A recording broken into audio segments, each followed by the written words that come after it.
مشرکین مکہ کی طرف سے جو معاہدہ شکنی ہوئی حدیبیہ کی، اور پھر ندامت اور شرمندگی کے احساس کے تحت انہوں نے سفارتی کوششیں کیں، اس سب تناظر کو آپ کیسے دیکھتے ہیں؟ بسم اللہ الرحمن الرحیم۔ سب سے پہلے تو شکر گزار ہوں آپ کا۔ جو فتح مکہ ہے یہ ایک بہت بڑی وکٹری تھی اسلام کے لیے، اور اس میں اسلام کی ایک شان جو ہے وہ کھل کے ظاہر ہوئی۔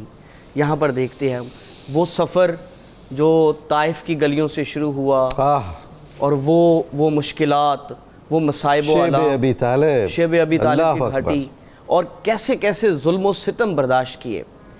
اب نبی مکرم نبی کائنات صلی اللہ علیہ وسلم کو اللہ تعالیٰ نے ان سارے مصائب آلام پر جو ایک ریوارڈ دینا تھا جی، وہ فتح مکہ کی صورت میں ملا۔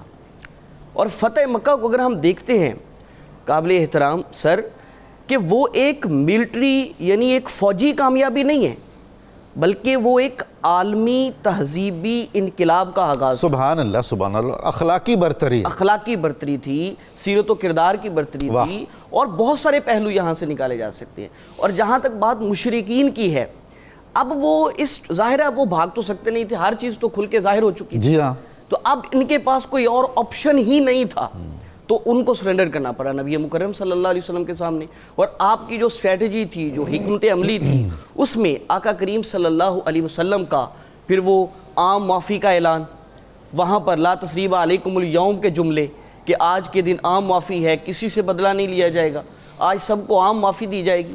یہ وہ پہلو تھے جو نہ تاریخ انسانی نے پہلے کبھی دیکھے تھے اور نہ اس کے بعد کبھی دیکھے گئے۔ جو فتح مکہ ہے اور آقا کریم صلی اللہ علیہ وسلم کا جو سیرت و کردار، اور یہاں پر جو آپ صلی اللہ علیہ وسلم نے عام معافی کا اعلان فرمایا، یہ تو تاریخ انسانی کے لیے۔ حضور یہ جو آپ داعیان نام نہاد داعیان امن کی بات کر رہے ہیں نا، ان کے بارے میں تو حضرت علامہ اقبال نے کہا، چہرہ روشن اندروں چنگیز سے تاریک تر، اور ہم عینی شاہد ہیں، تاریخ ہمارے سامنے بن رہی ہے کہ یہ لوگ کس قدر گھناونے ہیں۔ بالکل ایسا ہی۔ تو رسول اللہ صلی اللہ علیہ وآلہ وسلم نے تو کوئی کھوپڑیوں کے مینار نہیں بنوائے، معاذ اللہ آپ نے تو کسی کو کوئی ایذا نہیں پہنچائی اتنی بڑی فتح پر۔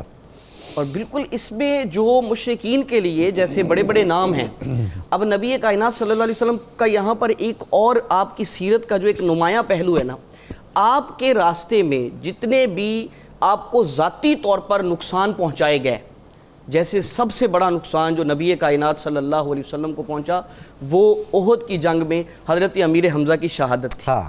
یہ کتنی تکلیف دہ شہادت تھی، بے شک کتنی تکلیف دہ شہادت تھی۔ اگر ہم امیجن بھی کریں نا تو ہمارے لیے اس کو یعنی سوچنا بھی ہمارا جو ہے جسم پر کپکپی طاری ہو جاتی ہے کہ کتنی دردناک شہادت ہے۔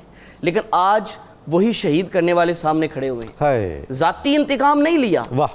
اور وہاں پر پھر حضرت ابو سفیان رضی اللہ تعالیٰ عنہ، پھر اکرمہ بن ابی جہل، اس کا جو رویہ رہا اسلام کے ساتھ، اور جس وقت ہم نبی مکرم صلی اللہ علیہ وسلم فتح مکہ کے لیے داخل ہو رہے تھے تو اس نے اس وقت بھی ریزسٹنس کا مظاہرہ کیا، مزاحمت کرنا چاہیے۔ لیکن آقا کریم صلی اللہ علیہ وسلم کے بعد جب فتح مکہ کے بعد جب حضور کی بارگاہ اقدس میں حاضر ہوا ہے، فرار بھی ہوا ہے، پھر حضور کی بارگاہ میں آیا ہے، تو وہاں پر بھی اللہ کے نبی نے اس کو معافی دے دی۔ وجہ کیا تھی؟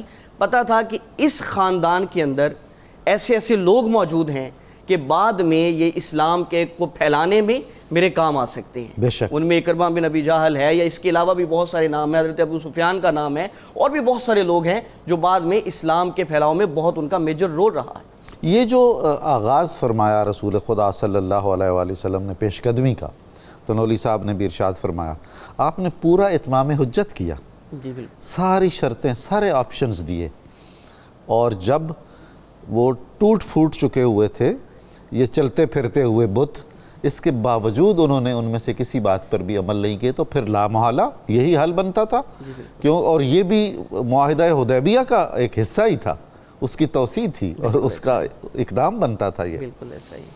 اور معاہدہ حدیبیہ کی بھی اگر بات کریں تو اس میں تو جو ٹائم ملا آپ صلی اللہ علیہ وسلم کو، اس کے بعد غزوہ خیبر ہوا ہے، غزوہ موطا ہوا ہے، اور سٹیٹ آف مدینہ کو مضبوط کرنے کا اکنومیکلی ظاہر ہے جب جنگیں ہوتی ہیں اور کنزیکٹیو جنگیں لڑی جاتی ہیں، جیسے غزوہ بدر لڑی، پھر احد لڑی، پھر پیدر پہ، اب دیکھیں نا جنگیں ہو رہی ہیں تو جنگوں کے بعد ریاستوں کا حال کیا ہو جاتا ہے، ایسا ہی ہے۔ تو اب وہ ٹائم پیریڈ چاہیے تھا جس کے لیے۔ بہت شکریہ، بڑی نوازش۔